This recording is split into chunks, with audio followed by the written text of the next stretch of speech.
বরাক দর্পণ studio. নমস্কার, news Barak দর্পণ studio থেকে সবাইকে শুভ সন্ধ্যা। আজকের কয়েকটি গুরুত্বপূর্ণ খবর। নুমলীগড় এবং এর উপকণ্ঠ এলাকায় ক্রমাগত বেড়ে চলছে মানুষ হাতির সংঘাত। শুধু কৃষি জমি নয়, আবাসিক এলাকাতেও দিন রাত বিচরণ, বাড়িঘর ভাঙচুর, এসব এখন নিত্যদিনের ঘটনা হয়ে দাঁড়িয়েছে। গোলাঘাট জেলার নুমলীগড় সুধানগর সংলগ্ন লেটেকুজান চা বাগানে একটি বন্য হাতির দলে আহত মা হাতিকে দেখা গেছে। পেট ও পায়ে গভীর ক্ষত থাকায় সন্দেহ মানুষের আক্রমণে আহত হয়েছে হাতিটি। দ্রুত চিকিৎসা না হলে হাতির অবস্থার অবনতি হতে পারে বলে আশঙ্কা। আহত হাতিটির সঙ্গে একটি শাবক রয়েছে। বন বিভাগের হস্তক্ষেপ ও দ্রুত চিকিৎসার দাবি জানিয়েছেন প্রকৃতিপ্রেমীরা। পশ্চিম কামরূপের লোহার ঘাট বনাঞ্চলের আসাম মেঘালয় সীমান্তে চুরাই কাঠের দৌরাত্ম্য বাড়ছে। চুরাই ব্যবসায়ীরা মূল্যবান গাছ কেটে মেঘালয়ের কাঠের মিলে নিয়ে গিয়ে প্রক্রিয়াজাত করে পুনরায় আসামে সরবরাহ করছে। অভিযোগ, বন বিভাগ ও পুলিশ প্রশাসনের কিছু কর্মচারী তা দেখেও ব্যবস্থা নিচ্ছে না। ফলে পরিবেশ ধ্বংসের পাশাপাশি হাতি মানুষ সংঘর্ষ বৃদ্ধি পাচ্ছে। সম্প্রতি লোহারঘাট বন বিভাগের দল একটি চুরাই কাঠভর্তি ট্রাক আটক করেছে। নগাঁওয়ে আজ ড্রাগস পোড়ানোর কর্মসূচি অনুষ্ঠিত হয়েছে।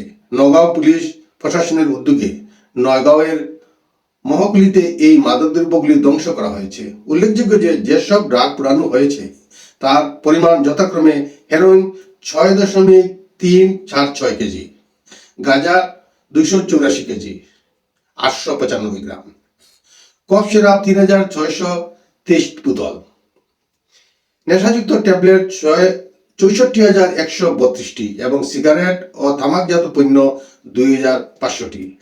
এদিকে জানা গেছে মোট 17,50,70,950 টাকা মূল্যের এই ড্রাগ ধ্বংস করা হয়েছে। কেন্দ্রীয় সরকারের 300 ইউনিট বিনা মূল্যে বিদ্যুৎ প্রকল্প।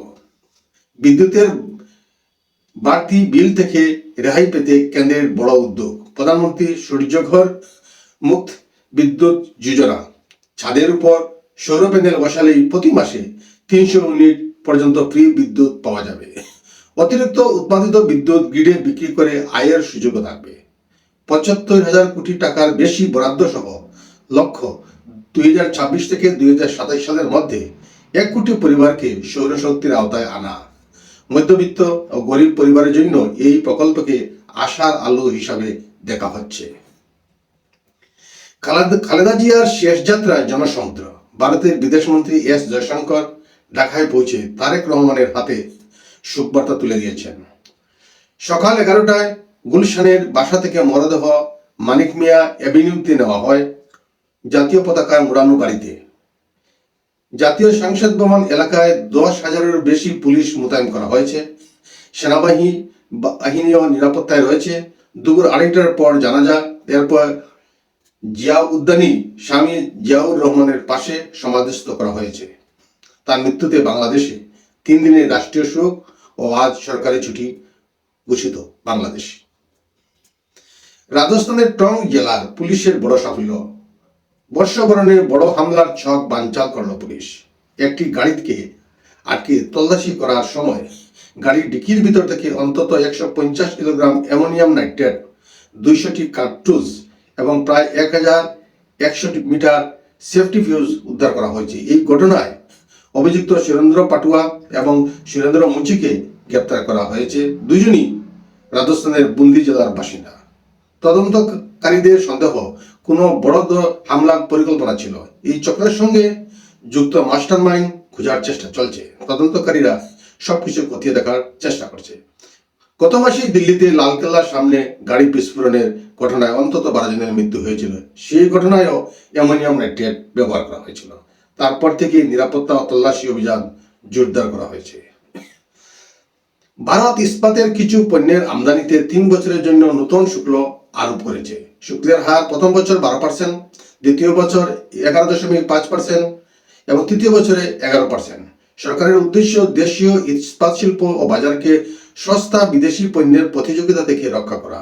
শুল্ক প্রয়োগ করা হবে চীন, ভিয়েতনাম এবং নেপাল থেকে আমদানিকৃত পণ্যের উপর। বিদেশ থেকে আমদানিকৃত সস্তা পণ্য যাতে দেশীয় বাজারে থাবা বসাতে না পারে। কয়েকটি উন্নয়নশীল দেশ এবং বিশেষ ইস্পাত শুল্ক থেকে ছাড় পেয়েছে। গত এপ্রিলেই 200 দিনের জন্য সাময়িক 12% শুল্ক লাগু ছিল। ট্রেড রেমেডিস বিভাগের পরামর্শ অনুযায়ী এবার স্থায়ীভাবে 3 বছরের জন্য শুল্ক প্রযোজ্য করা হলো। আজকের প্রতিবেদনে এখানেই সংক্ষিপ্ত বিরতি টানছি। সবাইকে আবারও শুভ সন্ধ্যা জানিয়ে বিদায় নিচ্ছি। নমস্কার।